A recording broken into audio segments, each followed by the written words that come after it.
So we have the new manga that everybody's talking about, right? It's called The Promised Neverland, also known as Yakusoku no Neverland. After the first 33 pages, what the heck did I just read?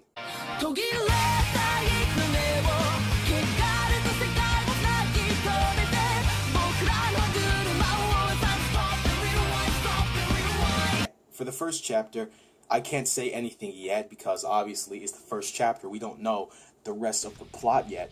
But from a first impression of The Promised Neverland, I've got to say it's a fairly decent manga.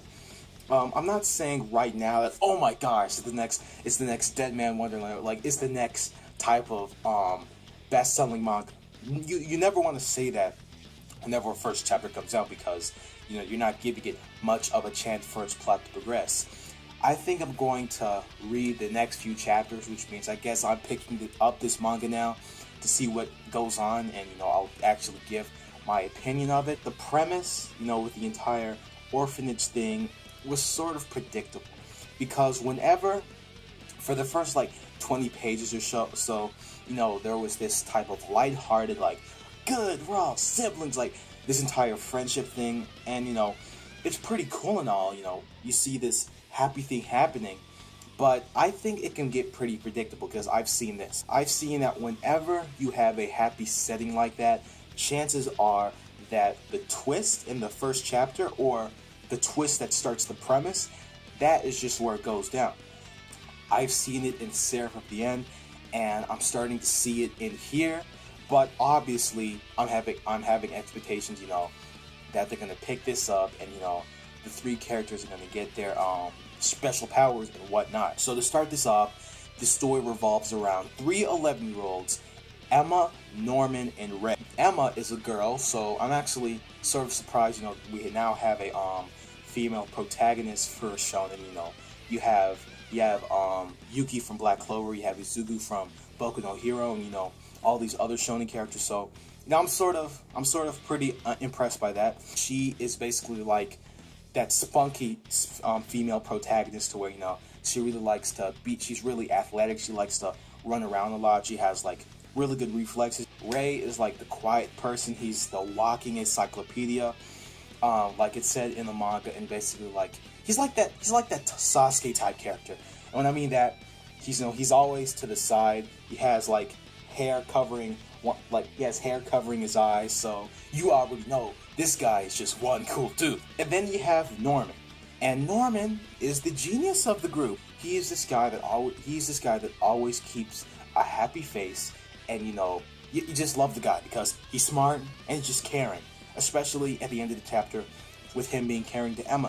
They are all orphans. They all live in this orphanage, and they live with about 38 of their siblings. They're all taken care of by this nanny, and they call her mother, and they're all one big happy family, right?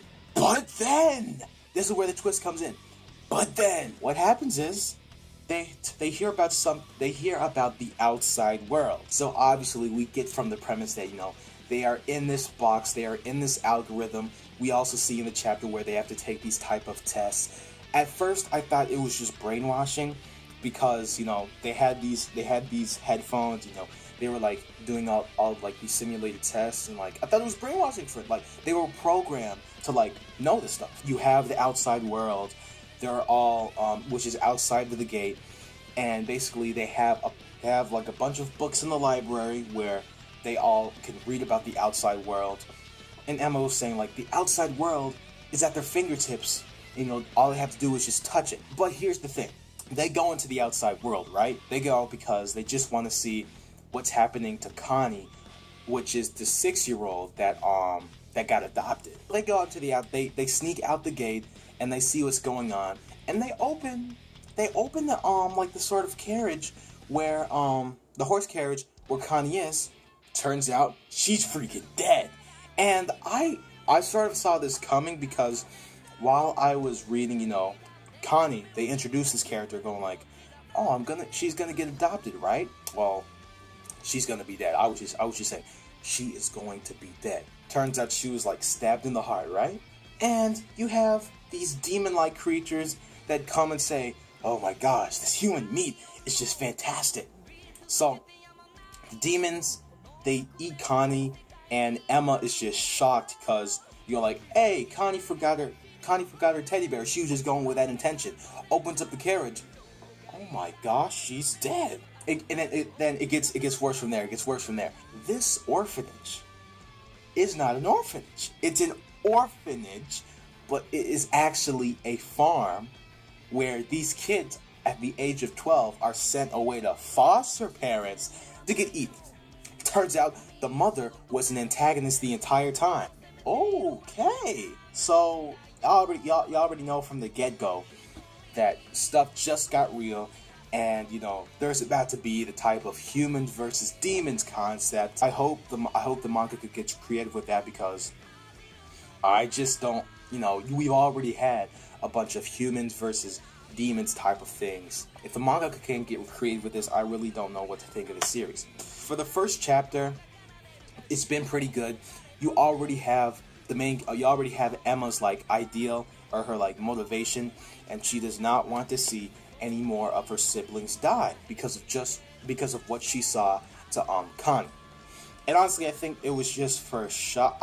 I don't want to say that it was for shock value, because they just show a character that you assume everybody knows well in the orphanage, and she dies. It's almost related to Attack on Titan when Aaron's mother was eaten by that Titan.